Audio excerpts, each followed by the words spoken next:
ST코리아 원영국 부장입니다. 반갑습니다.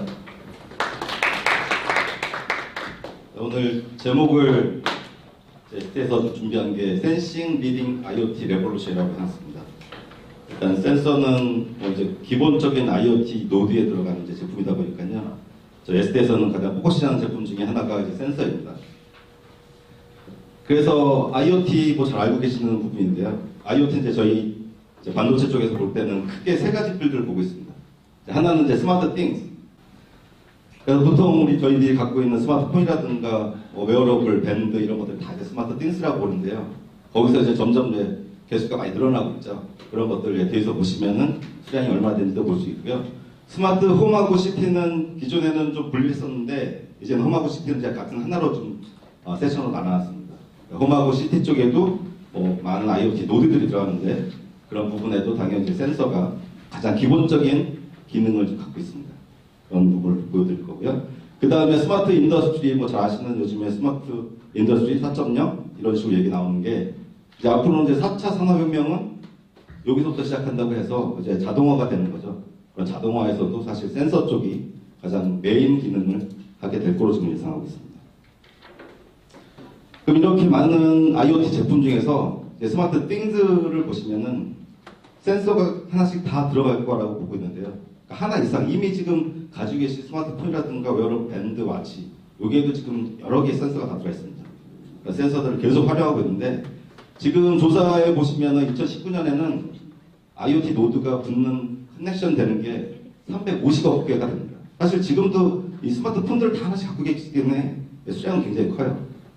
스마트워치, 밴드, 그리고 스마트 홈, 집에서 쓰시는 지금 누구 스피커라든가 다양한 것들이 램스 마이크 같은 것들도 어떻게 보면 센서의 하나라고 보시는 거거든요. 그런 다양한 것들이 계속 보고 있는데 그런 숫자가 내년쯤 되면 350억 개가 될 거라고 예상을 하고 있습니다. 그러면 이제 ST가 가지고 있는 센서리들을 좀 소개를 해드릴 텐데요. 일단은 ST만 갖고 있는 게 아니라 사실 기본적으로 지금 스마트 띵즈라든가 IoT 쪽에 들어가는 센서리들이 기본적으로는 모션 램스. 오전에 모션 램스 관련해서 기술적으로 좀 깊게 들어와서 좀 들으신 걸로 알고 있습니다. 그러니까 그럴 때는 이제 ST 쪽에서 나오는 모션 램스의 어플리케이션에 대해서 오늘 좀 설명을 드릴 거고요.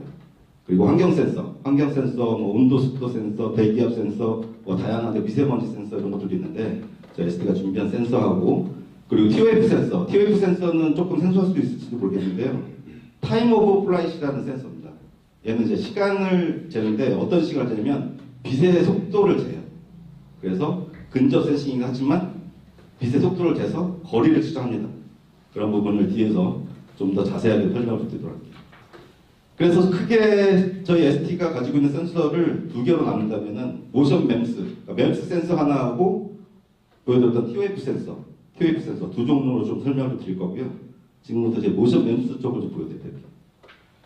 램스는 뒤에서 좀 다시 한번 들 거고 일단은 최근에 나온 기술 중에 하나가 이 디바이스인데요. 지금 보시면은 지금 많이 보시는 제품이고 지금 쓰고 계시는 분도 있으실 것 같아요. 저기 미국 A사에서 나오는 그 이어셋이거든요. 이름은 제가 말씀드리고 그렇고 잘 아시는 건데 여기 안에 저희 ST 센서, 램스 센서가 들어있습니다. 얘도 삼축 가속도 센서예요. 오전에 그 램스 센서에 대해서 많이 좀 들으신 거 알고 있는데 가속도, 자이로, 마그네토 센서, 대기압 센서 이런 것도 다 들으셨고 기술적인 부분도 다 들었을 거라 생각하는데요. 이 부분은 혹시 오늘 들으셨는지 모르겠지만 얘는 램스 가속도 센서기도 하지만 얘는 뭘 디텍트를 하냐면 골전도를 디텍트합니다. 본 바이브레이션이에요. 그러니까 지금 이거 쓰고 계시는 분도 계실 것 같은데 상대편에서 그 본인의 목소리를 굉장히 클리어하게 들어요. 그 이유가 뭐냐면 소리는 보통 입에서 나와서 대기를 통과하고 공기를 통과해서 마이크 안으로 들어가야 되거든요. 이렇게. 근데 얘는 그 목소리가 골전도를 합니다. 몸 안에서. 얼굴에 있는 뼈를 전달을 해요. 그러면 얼굴을 전달하고 있는데 사실 이거 뒤에서 조금 더 설명을 드릴 텐데 일단 얘 같은 경우는 신호 밴드위스가 2kHz예요. 사람의 가점 주파수가 20Hz에서 20kHz인데요. 보통 목소리를 내는 거는 2km 언더예요. 그러니까 얘는 밴드위스를 딱 2km 정도 잡았기 때문에 목소리 전송에 대해서는 골전도 통해서 동일하게 들어갑니다. 그래서 본 바이브레이션이라는 게 목소리를 냈을 때 골로 전도되는 그 시그널을 잡아서 전송을 해요. 그래서 굉장히 클리어하게 들리는 겁니다. 아무리 좀 노이즈가 많다 치더라도. 그런 것들이 원리가 어떻게 되느냐.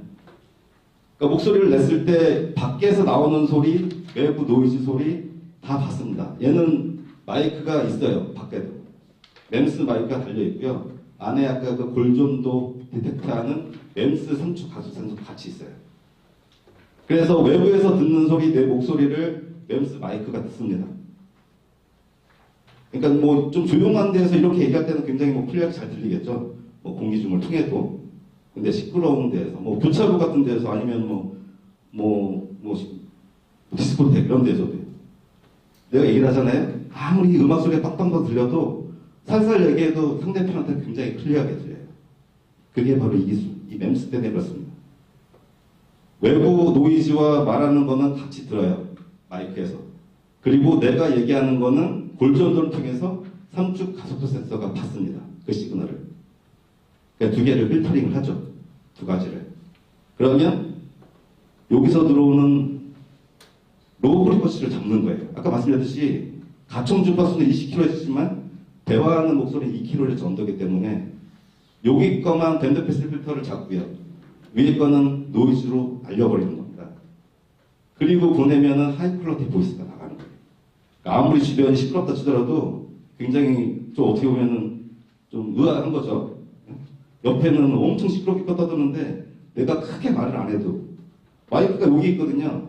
그럼 엄청 크게 얘기를 해야 돼요. 여기다 갖다 댈 수도 없는 거고요. 입 앞에. 귀에 꽂혀 있기 때문에. 그래서 얘는 골전도 램스 마이크인데 여기에 새로 나온 겁니다. 새로 나온 디바이스고 요즘에 최근 뜨는 거고 뭐 잘 아시는 A사에서 뭐 엄청 나가고 있는 제품 중 하나죠. 저희 ST 제품으로 좀 들어가 있는 제품입니다. 이게 새로운 뭐 나온 램스 기술 중에 하나라서 소개드린 거고요. 오전에 들었던 그런 램스 기술하고 좀 비슷합니다. 그 램스를 좀 많이 오전에 들으셨을 텐데 일단은 저희가 말씀드리는 것들 좀 쉽게 말씀드릴게요. 램스는 뭐 마이크로 일렉트로 메카니컬 시스템입니다. 그러니까 작은 전자기계 소자예요. 그러니까 얘는 전자적인 부분하고 기계적인 부분이 같이 있어요. 그래서 램스입니다. 램스가 이 안에 메카니컬이라는 기계적이라는 뜻이 들어가 있어요. 그러니까 얘는 진짜 이거는 저희가 초창기 때 나왔던 램스를 사진을 찍은 거예요. 마이크로스코프 가지고 찍었는데요. 이렇게 생겼습니다. 이게 실리콘입니다. 반도체 공정으로 실리콘을 가공한 거예요. 반도체 만드는 공정으로 이 실리콘을 짜서 기계를 넣습니다. 이게 정말 기계입니다, 기계. 그래서 램스는 관세가 붙어요. 저희가 수입을 하잖아요, 해외에서. 얘는 반도체가 아니고 기계로 봐요, 관세청에서.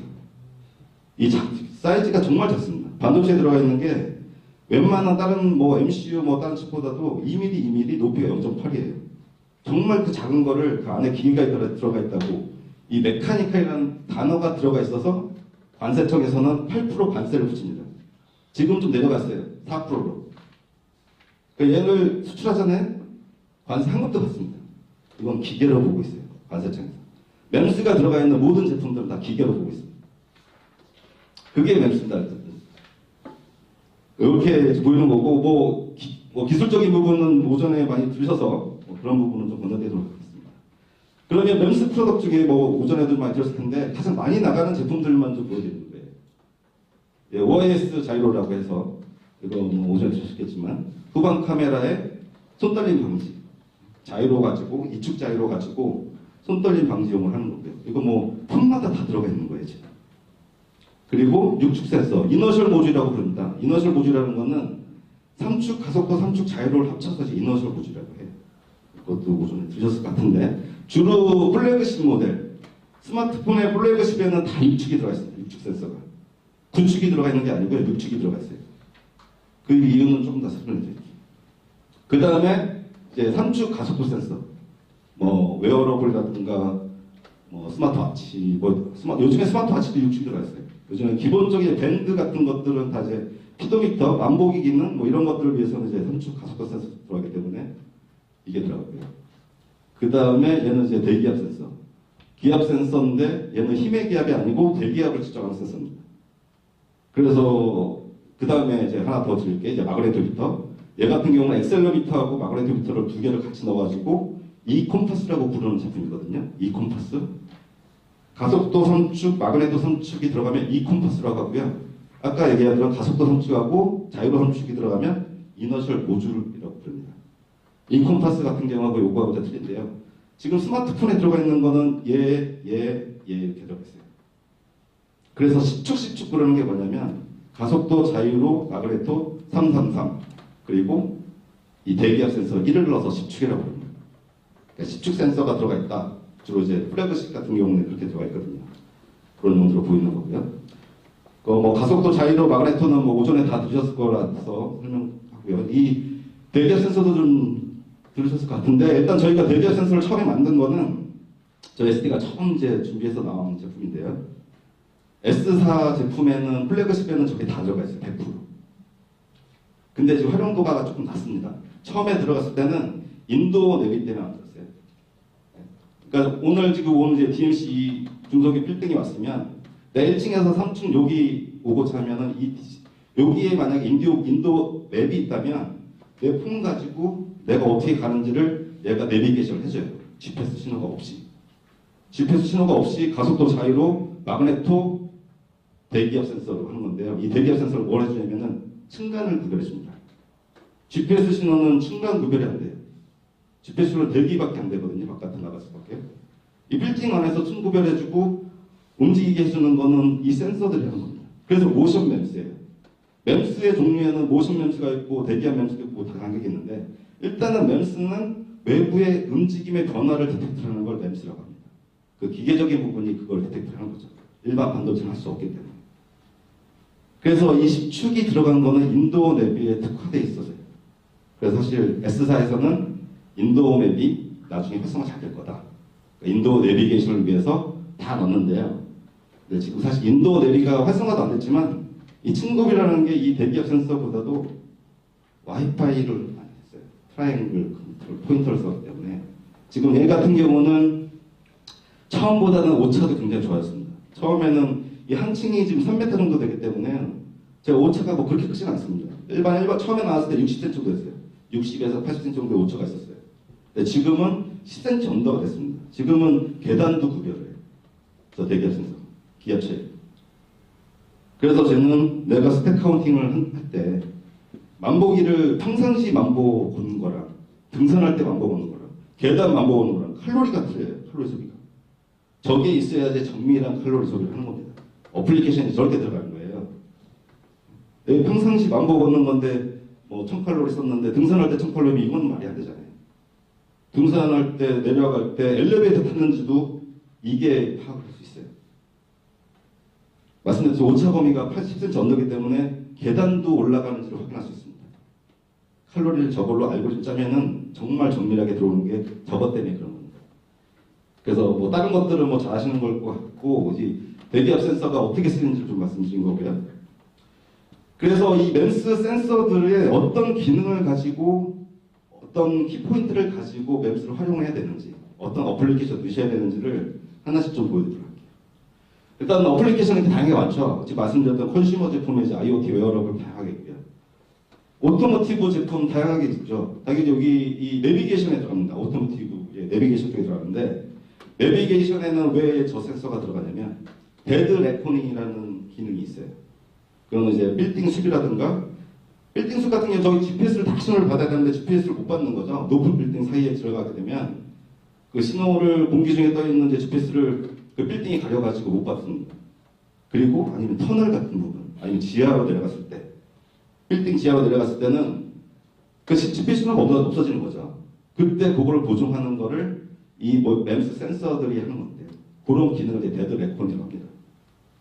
그러니까 보통 지하도 이렇게 터널을 들어가시면 일반적인 내비게이션 스마트폰 같은 경우는 들어갈 때 딱 속도가 100km면 100km 딱 나올 때까지 100km예요. 움직이면. 근데 안에 뭐 갑자기 섞거나 뭐 비상사태가 있어서 딱 멈추잖아요. 이 램스 기능이 있는 거는 그 안에서 멈춰요. 그리고 내가 코너를 돌면 돌기도 합니다. 당연히 그렇게 되어 있는 게 그 데드 레코닝이라는 거거든요. 그래서 빌딩 숲 사이에서 GPS 신호를 놓쳐도 보정을 해주는 게 이 램스 센서들을 해줘요.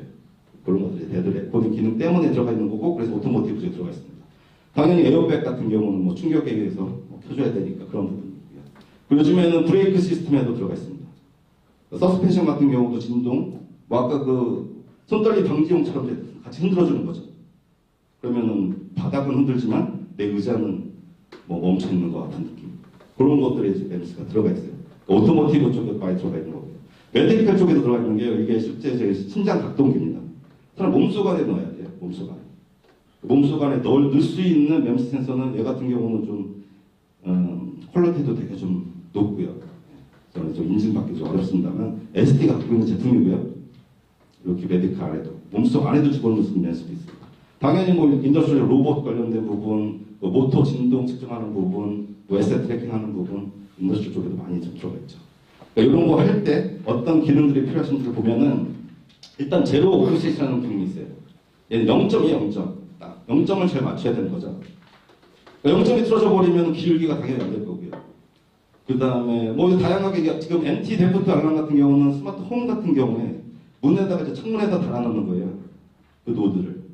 그러면은 내가 바깥에 나갔는데 누가 문을 강제로 열었다든가 이런 것들을 측정하기 위해서 넣는 것들이고 그런 것들도 어떻게 보면은 기울기를 미다지, 여다지 이런 거 다 측정할 수 있는 그런 것들이기 때문에 제로 오프셋이 뭐 저거는 기본적인 내용입니다. 사실 기본적인 내용이지만 이런 거 할 때 필요하다 이렇게 보시면 돼요. 레벨링 하는 거, 내비게이션 아까 얘기했듯이 동서남북 측정하고 보면 틀어져 있으면 안 되죠. 0점에 제대로 맞춰져야 되죠. 아까 말씀드려도 하나 못 드리는 게 스마트폰에는 구축 센서 10축까지 들어가 있다고 했잖아요. 근데 지금 모듈이 약간 이너셜 모듈하고 이콤퍼스가 있었고 구축도 모듈이 있었어요. 사실 가속도, 자이로, 마그네토까지 해가지고 대개를 3개를 다 합쳐가지고 원칩을 만든 적이 있습니다. 지금도 좀 있긴 있습니다. 근데 사실 그건 어려워요. 왜냐면은 가속도하고 자이로는 일단 움직임의 변화만 측정하면 돼요. 근데 마그네토미터 같은 경우는 얘는 자석에 굉장히 민감해요. 오전에 들으실 것 같은데 얘는 지구 자기장에 의해서 변화를 측정하는 거거든요. 동서남북을 측정하는 거예요. 그럼 자기장이지만 자기장을 일단 옆 주변에 전류가 흐르거나 자석이 있으면 얘는 영향을 받아요. 무조건. 그러니까 폰에 스마트폰에다가 구축을 넣었더니만 이 구축 자리를 잡기가 너무 어려운 거예요. 이 마그네토미터에 영향을 가장 덜 받는 자리를 찾기가 너무 어려웠어요. 그래서 6축은 일단은 가장 편한 데 넣는 겁니다. 걔는 어차피 디텍팅한 거 하면 되거든요. 뭐 흔들거나 뭐 하거나 방에 바뀌면 세팅하면 되는데 마그네토미터는 가장 그 내부에서도 영향을 덜 받는 위치에다 넣어야 돼요. 그래서 마그네토미터는 따로 없습니다. 같이 원칩이 어려워요. 그러게 가속도, 자이로 자체도 그냥 이상한 데다가 붙여놔야 되기 때문에 그래서 구축은 사실 더 이상 안 만들 것 같아요. 저희는 사실 단종시켰습니다. 저 ST가 가장 매우를 많이 하는데요. 저 ST가 단종시켰다는 얘기는 그만큼 어렵다는 얘기예요. 그만큼 그 마그네토미터는 따로 씁니다. 구축 센서는 없어요. 뭐 나올 수도 있지만 그렇게 많이 강산되거나 생산되거나 그러지 않습니다. 저희도 나왔었지만 그 얘기를 잠깐 까먹어서 다시 말씀드리는 거고요. 제로 오프셋이라는 게 있고요. 그 다음에 파워 소비, 당연히 파워 소비가 중요하죠. 파워 소비의 관점으로 보면은 웨어러블 같은 경우, 그러니까 주로 이제 배터리를 쓰는 제품들 이제 파워 소비가 지금 가장 문제죠. 뭐 스마트폰도 마찬가지고요. 스마트폰이 처음에 뻗었기 때문에 이 센서류들을 하나로 모아가지고 컨트롤하는 마이컴을 하나 넣었어요. 처음은 아니고요. 처음에 이제 센서류들이 들어가 있잖아요. 근데 얘를 컨트롤하려니까는 AP를 돌려야 돼요. 그러니까 센서를 컨트롤하기 위해서 AP를 돌린다? 파워 소비가 너무 큰 거예요. 그러니까 센서류만 다 모아가지고 안에다가 MCU 하나 넣은 다음에 MCU 너만 켜있어. 너만 센서 다 관리해. 나중에 유저가 파워 키면 나한테 데이터 줘. 그래서 MCU를 하나 넣었어요. 이걸 센서 허브라고 하는 MCU가 들어갔습니다. 그래서 이제 램스부터 해가지고 여러 가지 센서가 다 들어있잖아요. 그것들을 처음에 컨트롤하는 것들을 무조건 마이컴이 했어요. 파워를 다 꺼놓고 내가 걸어도 만보기 기능은 다 해야 돼요. 그 얘기는 뭐냐면 안에서 가속도 센서는 움직이고 있다는 얘기예요. 켜져 있는 거고요. 그 다음에 내가 파워를 딱 키면은 1000걸음 걸었네? 그걸 보내줘야 되는 게 AP가 켜져 있는 게 아니라 MCU가 받아가지고 전달하는 거거든요. 근데 지금은 그 MCU 자체도 AP에 들어갔습니다. 예. 이제 MCU가 잠깐 폰에 들어갔다가 지금은 빠졌어요. AP 안에도 MCU 기능을 넣어서 센서 허브 기능을 하는 MCU가 AP 안에도 들어갔어요. 다시 AP라는 게 SoC 때문에 뭐 전부 다 집어넣는 거죠. 센서류는 집어넣을 수 없는 게 이런 부분 때문에 어려워요. 예. 얘는 아날로그를 해가지고 보내야 되는데 아까도 얘기했지만 뭐 위치도 그렇고요. 뭐 이런 부분을 기능을 그 SoC까지 집어넣기는 아직까지는 뭐 나중에는 가능할지 모르겠지만 지금은 좀 어렵습니다. 그래서 MEMS 센서는 좀 따로 쓰고 있는데 그 파워 소비가 그렇게 중요하기 때문에 그런 센서 허브까지 써서 막 했던 겁니다. 그러니까 이 파워 소비가 중요한 부분에는 이제 이런 MEMS가 들어가는 거죠. 그 파워 소비 때문에도 쓰기도 하고요. 파워 소비를 줄이기 위해서도 이런 것들을 써요. 그러니까는 내가 깨울 때 항상 켜져 있는 게 아니라 내가 이렇게 내려놓으면 안 쓰기 때문에 이때 스탠바이를 하는 거죠. 대신에 가속도 센서 하나만 켜놓는 거예요. 요즘에는 가속도 센서 안에 이제 삐뽀가 다 들어있어가지고 걔 자체적으로도 움직입니다. 혼자서 디텍트를 하고 있어요. 아까 센서 허브 같은 경우는 MCU가 내가 막 뛰는 카운팅을 해가지고 파워를 키면은 MCU는 이제 그 데이터를 갖고 있던 걸 전해야 되는데요. 지금은 MEMS 자체가 그 기능을 갖고 있어요. 스택 카운팅을 지가 하고 있어요. 그리고 삐뽀에 넣어요. 메모리에다 다 넣어놓고 있습니다. 그리고 AP를 딱 키잖아요. 그러면은 그 MEMS 자체가 값을 딱 주는 거예요. 삐뽀 없어요. 그래서 유저가 지금 10,000번 걸었습니다. 보냅니다. 그럼 정말 파워가 더 줄죠. MC 자체도 안 켜버리니까요. 그거는 안드로이드에서 요청해서 저희 MEMS가 만든 거예요. 안드로이드가 요청을 자꾸 합니다. 이런 기능 넣어줘요. 저런 기능 넣어줘요. MEMS 네가 스택 카운팅해서 나중에 파워 키면 줘. 이런 식으로 안드로이드 요청합니다. 또 하나 요청되는 게 요거는 지금도 있는 게 도즈 모드라고 있어요. 도즈 모드. 도즈 모드는 스마트폰이 뒤에 지금 백그라운드에 많이 돌고 있어요. 뭐 켰던 거 나중에 정리를 안 하잖아요. 뭐 내가 내비 켰다가 뭐도 켰다가 껐는데 그거를 백그라운드 돌고는 있지만 그걸 정리 안 하고 그냥 끄고 나온단 말이죠. 끈 게 아니라 화면만 끄는 거죠. 화면만. 그럼 뒤에 안에서는 계속 돌고 있는데 그거를 폰을 이렇게 냅뒀어요. 그럼 폰이 안 움직이잖아요. 그럼 자동으로 그거를 셧다운 시키는 게 도즈 모드입니다. 그게 파워 소비를 또 많이 줄여요. 기존에는 계속 줄고 있는 거예요. 뒤에 백그라운드 돌고 있기 때문에. 화면에만 안 떠 있을 뿐이지 뒤에선 돌고 있다는 얘기죠. 네, 도즈 모드라는 거는 이제 안드로이드가 요청을 했습니다. 그래서 가속 센서 네가 이거 기능 좀 해줘. 그래서 안 쓰는 걸 디텍트를 하면 뒤에 백그라운드를 다 끄게 만들어버린 거예요. 자동으로. 그러니까 파워 소비 줄던 거를 중간에 다시 이제 또 세이브하고 다시 키우고. 그러니까 이렇게 해서 뭐 하루 만에 끝나던 거를 이렇게 가다 보니까 하루 반 만에 배터리가 더 가는 거죠. 이런 기능이 자꾸 요청이 되고 있습니다. 이런 것들 안드로이드 요청하고 그런 것들을 MEMS가 또 기능을 갖고 있어요. 자체적으로. 스태프 카운팅부터 여러 가지 기능을 갖고 있는 것들을 이렇게 쓰고 있습니다. 그런 것들이 파워 소비에서 중요한 것들이죠. 그 와치 같은 부분, 뭐 다른 것들, 뭐 밴드, 당연하겠죠. 뭐 IoT 제품들도 뭐 알람, 스마트홈 관련된 부분, 뭐 이런 것들. 에셋 트래킹 같은 경우도. 에셋 트래킹 같은 경우도 그 움직임을 디텍트 해가지고 그때 뭐 스탠바이 시키든 뭐 하는 이런 것들 다 들어갈 거고요. 컨디셔닝 모니터링 뭐 이런 것들, 이제 모터의 뭐 컨디셔닝 같은 것들을 모터가 이제 정상적으로 동작한다면 그 주파수가 있어요. 제대로 돌고 있구나. 근데 이제 문제가 생겼거나 멈췄거나 하면은 이제 그 MEMS가 그때 이제 상황을 알겠죠. 그럼 이제 뭐 액세스 컨트롤 때 연결하든가 뭐 그런 식으로 이제 가는 거죠. 그러니까 파워 소비가 중요한 부분도 하나의 이제 키팩터가 됩니다. 오션 MEMS나 이런 거 쓸 때. 노이즈도 굉장히 중요하겠죠. 아까 말씀드린 게 뭐 틸트 같은 경우도 0.2 틸트 이런 거 할 때 중요하긴 하지만 노이즈도 중요해요. 그러니까 노이즈가 얼마나 이제 차이느냐. 이 모든 데이터들은 이거는 MEMS는 다 아날로그 데이터를 디지털로 바꿔주는 거거든요. 그러니까 외부에 우리 일반적인 환경에 대한 움직임의 변화, 소리의 변화 이런 아날로그의 적인 변화를 받아가지고 보내는 데이터이기 때문에 지금 이런 틸트, 노이즈 이런 것들이 껴있는 거죠. 디지털이 아닌 아날로그 때문에. 그러니까 저 노이즈가 얼마나 작냐에 따라서 이제 정밀도도 올라가고 측정해야 될 어플리케이션 자체가 어느 정도까지 측정해야 되는데 그러면 노이즈가 얼마나 되겠다. 이런 것도 이제 MEMS를 선택하실 때 노이즈가 작은 걸 선택을 해야 되는지. 근데 스텝 카운팅만 한다. 굳이 노이즈가 필요 없거든요. 노이즈는 뭐 작은 게 쿵쿵 하는 거 디텍트 되거든요. 이렇게 살금살금 걸어가는 거 읽어버려도 스텝 카운팅? 이건 좀 애매하죠. 뛰어다니는 거 뭐 이렇게 이 정도 움직이면 되게 하잖아요. 근데 뭐 천천히 걸어가고 이거를 스택 카운팅한다? 그 정도의 노이즈는 뭐 무시해도 된다. 그러면 싼 거만 써도 돼요. 그런 것들. 그래서 가격이 비싸냐 싸냐에 따라서 파워 소비도 되고 노이즈도 뭐 당연히 그런 성능들이 비싼 거는 좋아질 거고 싼 거는 뭐 좀 더 간단하겠죠. 그래서 노이즈가 필요한 부분들은 그때 맞춰가지고 또 이렇게 선택하시면 되는 겁니다. 에큐리시도 마찬가지예요. 에큐리 뭐 이거 하나 좀 설명드리면 베큐um 클리너의 이제 디퍼런셜 프레셔라는 게 있는데 지금 저희가 저 청소기에 이거를 처음 넣었어요.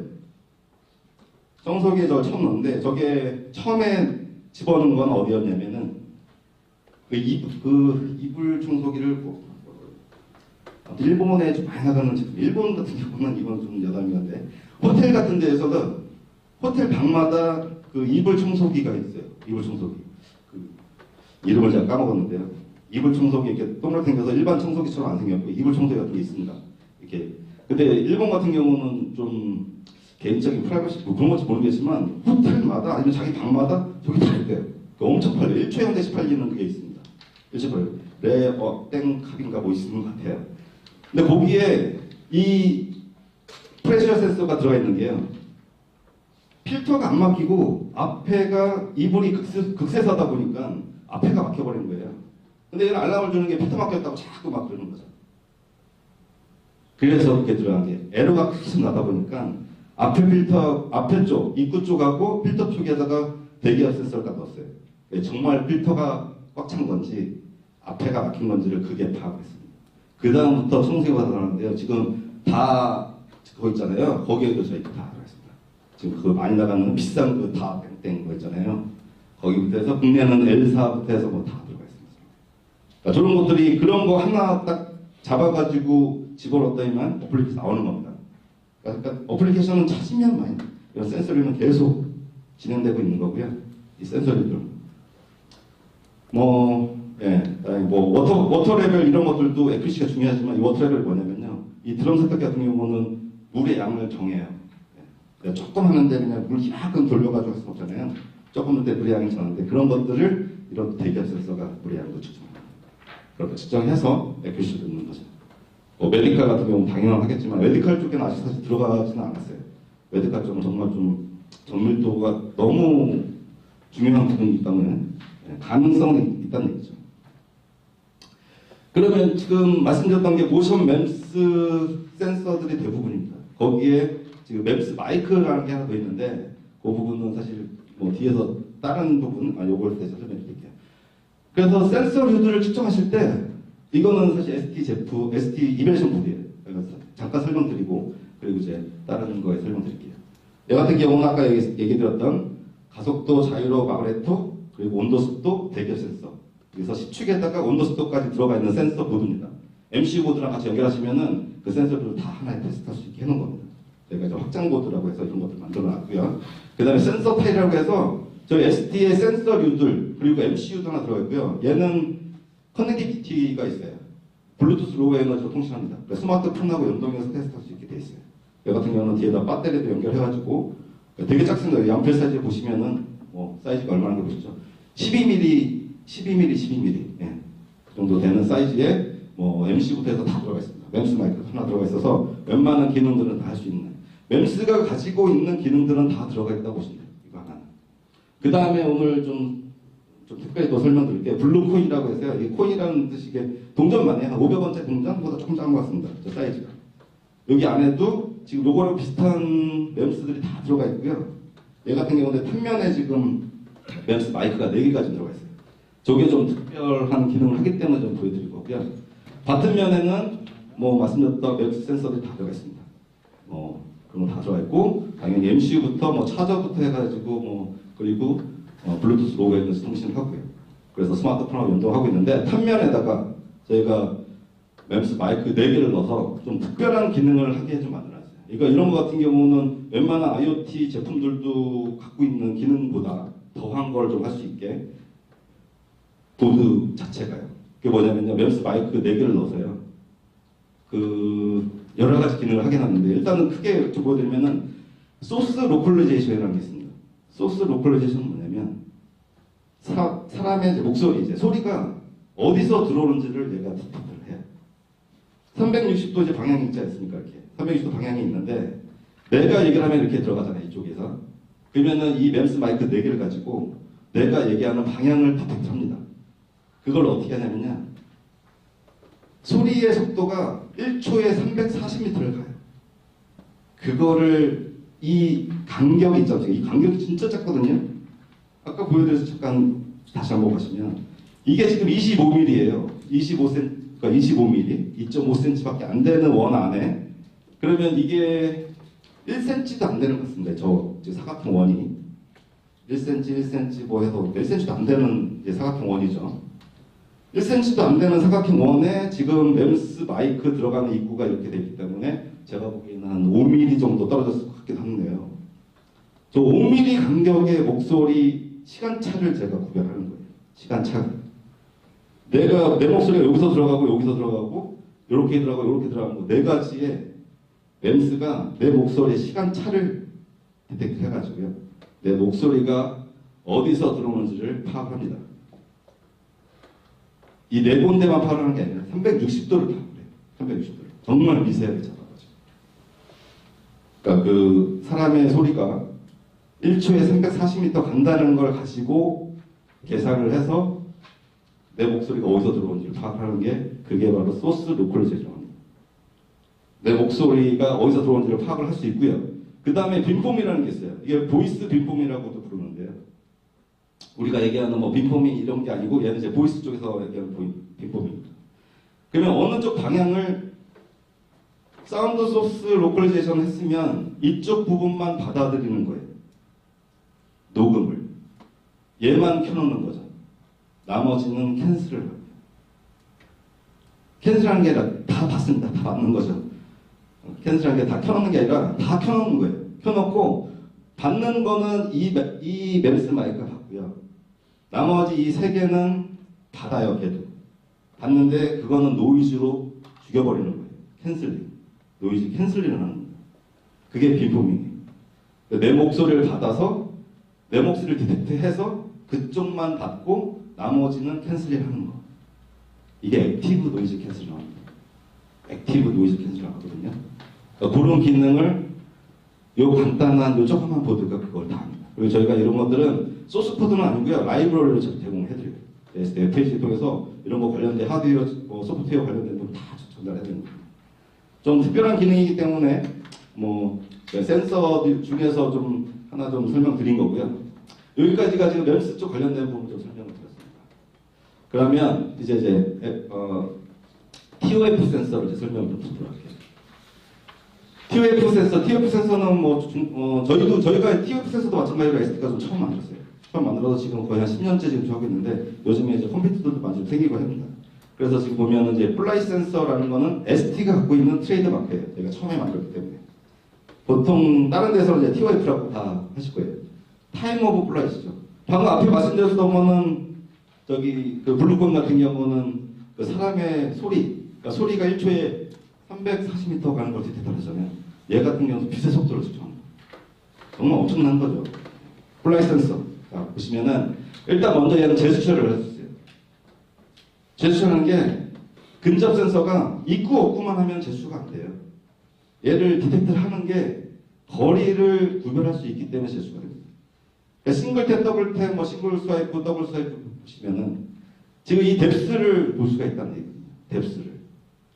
보통 근접 센서가 사람이 있고 없고 물체가 있고 없고 그게 아니라 얘는 있는 거를 이게 얼마나 떨어졌는지 그거를 정밀하게 디텍트합니다. 그래서 스와이프를 할 수 있어요. 싱글 탭 한 번 위에 올렸다. 뭐 그러면은 뭐 온오프를 할 수 있는 거죠. 2번 했다. 뭐 그런 식으로. 일단 얘는 TF 센서 하나만 가지고 할 수 있는 제스처예요. 하나만 가지고 할 수 있는 제스처. 2개를 가지게 되면은 이런 스와이프가 되는 거죠. 왼쪽에서 오른쪽, 오른쪽에서 왼쪽. 이제 페이지 전환도 가능한 거예요. 2개를 하게 되면. 그거는 이쪽 거 먼저 했다가 저쪽 거 가게 뭐 이런 식으로 되는 거죠. 뭐 더블 스와이프 마찬가지로 보시면 보죠. 요거는 이제 기본적인 거고요. 그 다음에 요즘에 지금 최근에 많이 핫한 게 이거 있습니다. 오토노머스 로우 파워 유저 디텍션이라고 해가지고요. 얘는 유저 디텍션을 하는 건데요. 그러니까 이게 지금 가장 요즘에 핫한 게 뭐냐면 모니터, 디스플레이, 뭐 TV, 일단은 화면을 뿌려야 되는 것들, 뭐 광고판 이런 것들도 마찬가지고요. 이 센서가 들어가 있으면요, 일단은 그 파워 소비를 획기적으로 줄 수 있어요. 그러니까 여기 예를 들었듯이 저희 센서를 가지고 파워 소비를 제거하고, 일단 기존의 태블릿, 랩탑 어쩌고 이런 것들은 파워 소비가 너무 큰 거예요. 기존의 이 랩탑도 마찬가지로 그 앞에 사람이 유저가 있는지 없는지를 디텍트를 못해요. 지금 뭐 가지고 계신 랩탑도 뭐 30분 뒤에 아니면 뭐 10분 뒤에 이제 컨트롤이 없으면은 파워 세이빙 들어가자 뭐 이런 식으로 해놨을 거예요. 스크린 세이버나. 근데 얘는 스크린 세이버를 디텍트를 하는 겁니다. 사람이 있는지 없는지 디텍트를 하는데요. 이런 부분을 뒤에서 좀 다시 보여드릴 텐데 스레스홀드를 걸어요. 정말 사람이 있는지 없는지를 정말 파악할 수 있게. 그 부분을 조금 더 보여드릴 텐데 지금 일단 중국에 있는 큰 노트북 회사랑 좀 해서 양산되고 있는 그런 기능이고요. 굉장히 좀 파워풀한데 이런 것들이 요것뿐만 아니라 지금 TV 모니터, 뭐 광고판도 사람들 계속 켜놓을 필요 없잖아요. 어느 정도 지나가는 걸 딱 봤을 때 이제 화면을 켜주는 거고, 뭐 전시회 같은 데도 마찬가지입니다. 전시회에서도 뭐 사람이 없는데 계속 소리 나고 이럴 필요 없이 근처에 왔을 때 정말 유저가 이제 전시회 그 전시관에 저 사람이 왔는지를 파악한 다음에 그리고 이제 운영을 하는 거죠. 파워 세이빙이 굉장히 획기적으로 늘려놓은 겁니다. 그래서 노트북뿐만 아니라 TV 모니터도 아기들이 너무 가까이 오면은 뭐 계속 켜놓으면 안 되고, 갑자기 또 소리만 나오게 스크린 세이브를 해놓을 수도 있고, 그런 쪽에도 쓰이는 제품 중에 하나예요. 그러니까 얘도 잘 활용하면 굉장히 좋게 되는데요. 아까 말씀드렸듯이 노트북에 유저가 왔는지 안 왔는지를 파악을 하는 것들을 커스터마이징 트레스홀딩을 볼 수가 있습니다. 트레스홀드를 50cm에서 1m 안에 디텍트가 되면은 화면이 켜지고, 50cm 앞으로 더 오면은 너무 가까우니까 다시 또 스크린 세이빙을 하고요. 1m 밖으로 나가면은 이제 유저가 쓰려는 마음이 없구나.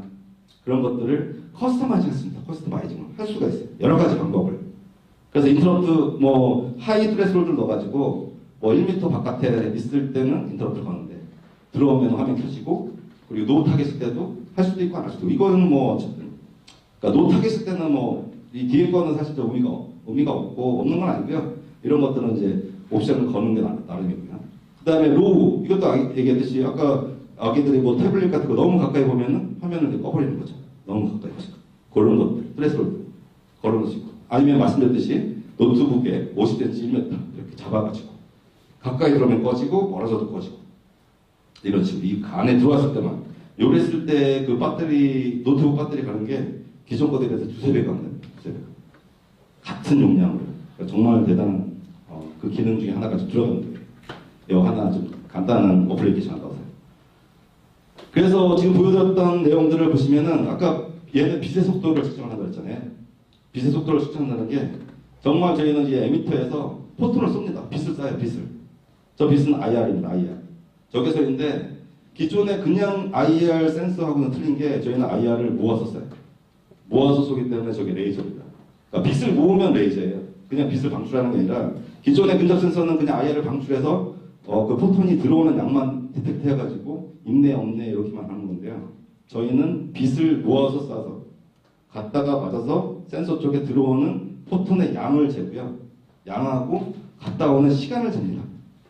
정말 그 포톤에 갔다 오는 시간을 재요. 그 포톤. 1cm 라운드 트립이라는 게 67피코스. 빛의 속도를 잽니다. 그렇기 때문에 저희가 얼마나 떨어져 있는지를 파악을 할 수가 있어요. 그래서 에미터에서는 보통 수억 개의 그 포톤을 다 잽니다. 하나씩. 그러니까 이게 그 TOF 센서의 원리.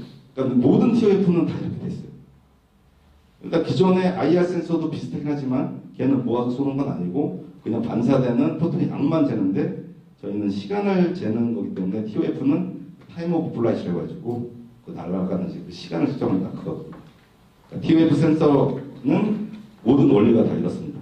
이런 거를 저희만 반도체처럼 모듈을 만들었어요. 사이즈가 정말 작습니다. 뒤에 잠깐 있을 것 같은데요. 높이가 1mm밖에. 그래서 저희가 스마트폰에 들어갈 수 있는 원리가 그거예요. 스마트폰 두께가 자꾸 얇아지는데 타산하게 아직 못 만들었거든요. 저희가 처음부터 준비했기 때문에 그 반도체처럼 나온 것들이죠. 이 원리만 아시면 TOF 센서는 아시고요. 이제 그 다음에 그 플라이 센서가 쓰일 수 있는 데가 되게 많습니다. 뭐 하나씩 뭐 카메라 어시스턴트, 뭐 뒤에 이제 후방 카메라의 오토포커싱용으로 쓰인 거고요. 그 다음에 얘기했던 뭐 레인지 프락시미티 당연하고요. 그 다음에 뭐 아까 그 모니터 프레젠스 유저 디텍트 하는 거, 제스처도 말씀드렸고, 데스맵, 뭐 AR, VR 이런 데도 다 쓸 수 있겠다. 뭐 라이다 이런 쪽에도 쓸 수 있는 부분이고요. ST가 처음으로 이 TOF가 들어간 게요. 국내 L사의 폰이었어요. 폰, 스마트폰. 국내 L사가 예전에 그 스마트폰 선전할 때요, 막 레이저 푹푹 쏘고 막 이런 그 광고가 있었어요. 근데 사실 그것까지는 아니었는데 조금 과장된 광고였습니다. 거리가 사실 40cm밖에 디텍트 못하는 거였거든요. 근데 막 저기 막 쏘고 막 레이저 쏘고 막 그랬던 그 광고가 있습니다. 몇 년 전까지만 해도. 그런 것들인데 거기에 들어가는 거예요. 오토포커싱 하는 거, 오토포커싱. 지금은 3m까지 나왔어요. 처음에 나온 건 40cm인데 지금 3m까지 됐죠. 그럼 3m까지 오토포커싱 해요. 그러니까 제가 여기서 오토포커싱 딱 할 때 이 프로젝터를 딱 찍으면은 요것만 딱 선명하게 나오고 나오지 다 뿌옇게 나옵니다. 오토포커싱 이렇게 화면에서 딱딱 찍으면 3m까지는 돼요. 그래서 이게 지금 굉장히 히트를 쳤는데요. 왜 그랬냐면은 이 TOF에서 빛의 속도가 정말 빠르기 때문에 이게 다른 오토포커싱 걔는 다른 것들은 사실 그 액추에이터를 돌려가지고 이런 거거든요. 근데 얘는 오토포커싱에서 딱 그 부분을 딱 잡아버리니까는 속도가 빠른 거예요. 그래서 그 전에도 또 이제 L사가 그 뭐 전시회 같은 거 가면은 S사, 뭐 A사, L사 그렇게 해놓고 본인들 폰이 오토포커싱이 제일 빠르다.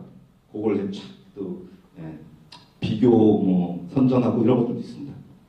근데 정말 빨랐어요. 근데 다른 것들은 끼띵 뭐 이러면 얘는 그냥 딱딱 찍었어요. 찍으면 딱딱 찍었어요. 그래서 굉장히 빠른 속도로 찍었다 해서 오토포커싱용에 써 있습니다. 그 카메라 어시스턴트 기능이라고 해가지고. 그리고 뭐 청소기에 당연히 들어가겠죠. 청소기에 뭐 오브스타클, 뭐 장애물 같은 거, 뭐 클리프 이제 절벽, 뭐 가다가 이제 절벽에서 다시 되돌아야 되고 이런 부분. 그러니까 바닥면, 사이드면 이런 쪽에 이런 근접 센서가 들어가는데요. 거리를 측정해야 되죠. 거리를 측정을 못하면 그냥 IR 센서 같은 경우는 입구 없구만 측정하기 때문에 그냥 벽이 50cm 떨어지면 돌아가 버려야 되거든요. 얘는 이제 거리를 측정하기 때문에 50cm면은 뭐 5cm까지 갔다가 들어올 수도 있고요. 뭐 그런 식으로. 클리프 센서 같은 경우도 되게 중요한 게 바닥면이 뭐 1, 2cm밖에 없으면은 그냥 건너갈 수도 있거든요. 근데 그냥 다른 것들은 그게 있는지 없는지도 2cm 같은 경우는 그냥 입구 없구를 추측을 못하는 거죠. 그럼 가다가 그냥 걸릴 수도 있고. 그래서 이런 근접 센서 같은 게 거리를 측정할 수 있는 게 좀 중요한 게 이런 이제 로봇 청소기에도 많이 들어가 있습니다. 클리프 뭐 월 폴로잉 뭐해서 이렇게 벽에도 붙어가지고 다니기도 합니다.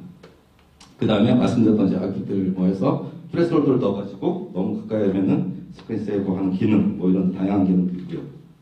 요거는 이제 앞에서 말씀드렸던 그런 부분, 시큐리티, 뭐 파워 세이빙, 이런 것들이 있을 것 같고요. 그리고 다른 기능들이 요즘 최근 들어서는 이제 와이프스 뭐 백색 가전에 좀 들어간 것들이 이렇게 뭐 커피 머신 같은 거에 컵이 있는지 없는지 아니면 이제 컵에 이제 커피가 이제 내려왔는지 안 내려왔는지 이런 것도 얘는 물도 디텍트를 해요. 그러니까 물이 막 출렁출렁 거려가지고 난방사만 없으면은 그냥 반사돼서 올라옵니다. 그러니까 물의 높이도 측정할 수 있어요. TOF에서. 그 다음에 쿠킹 머신 같은 거에서 조금 이렇게 위험한 것들 아니면 지저분한 것들, 후드 같은 것들, 손을 좀 대기 꺼려하는 것들 그런 것들에 대한 제스처.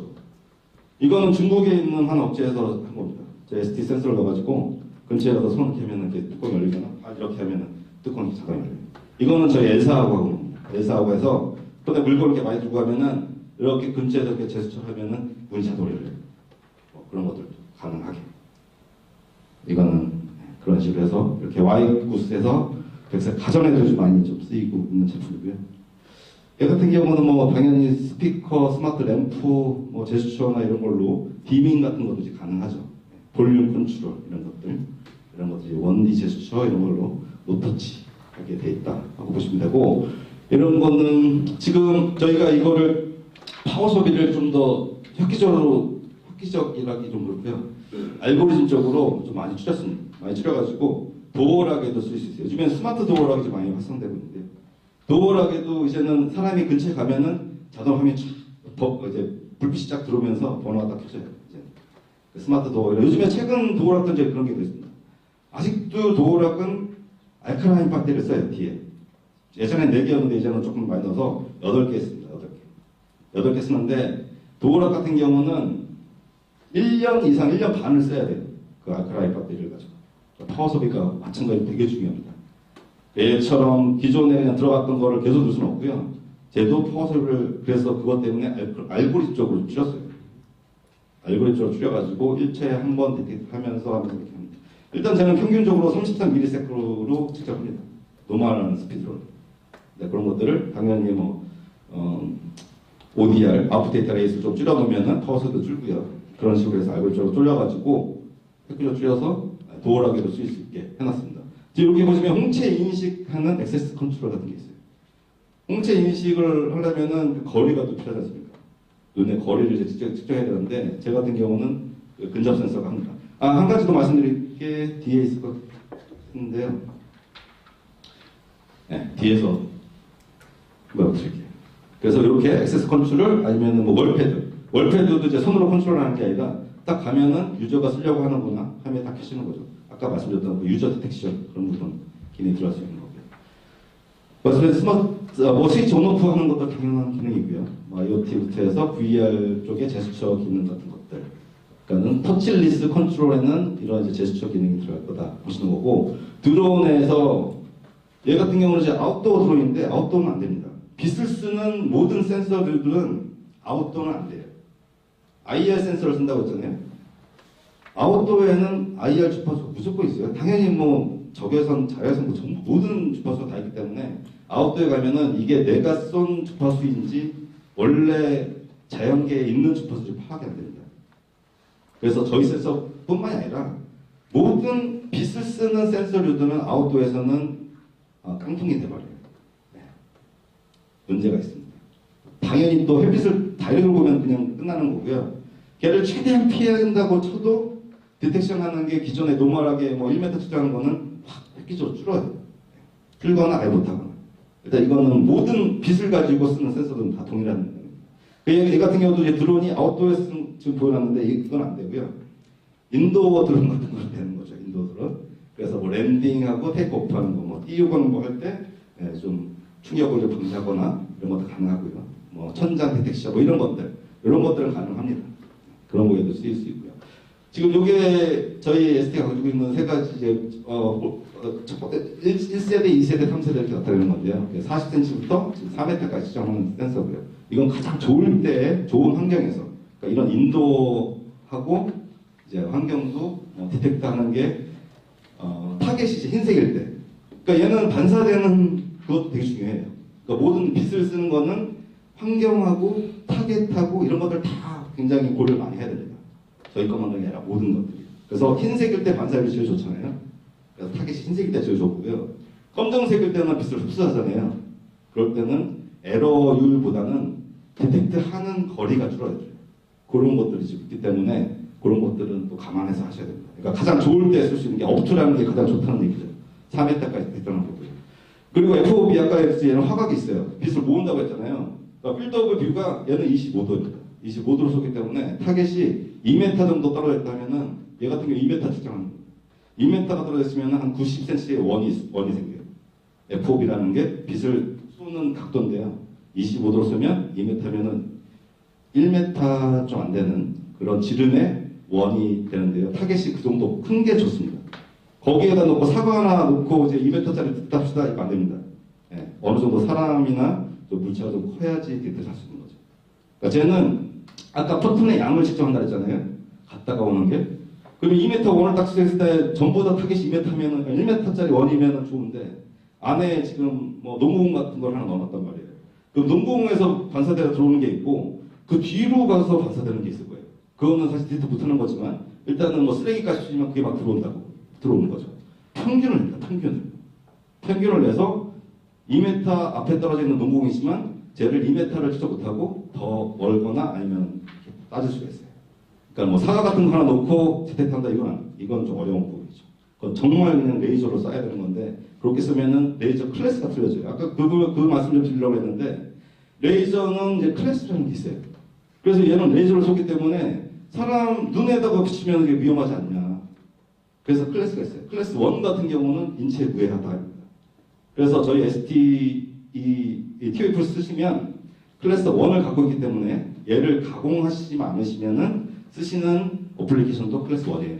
근데 간혹 가시다 얘기하시는 게 얘를 더 모아가지고 더 길게 낼 수 있지 않냐. 가능합니다. 대신에 그렇게 되면은 클래스를 다시 따야 돼요. 그래서 뭐 보시 같은 경우는 그 건물 재는 이런 레이저가 있어요. 거기도 저희 SDK 들어가 있는데 그런 거 같은 게 정말 정밀합니다. 근데 걔는 클래스 1이 아니에요. 사람 눈이라는 인체 해롭기 때문에 그런 것들은 오피셜하게 나오지가 않는 제품 중에 하나예요. 얘는 클래스 1이기 때문에 거기다 쓸 수 있는 거예요. 그래서 말씀드립니다. 그리고 IR 얘기했듯이 저희 1세대는 850나노였고요. 그리고 2, 3세대는 940나노. 이거 같은 경우는 제가 주파수를 안 하는 게 처음에 1세대 때 이걸로 괜찮을 줄 알았는데 레드글로우라는 게 있어요. 레드글로우는 이제 빨간불.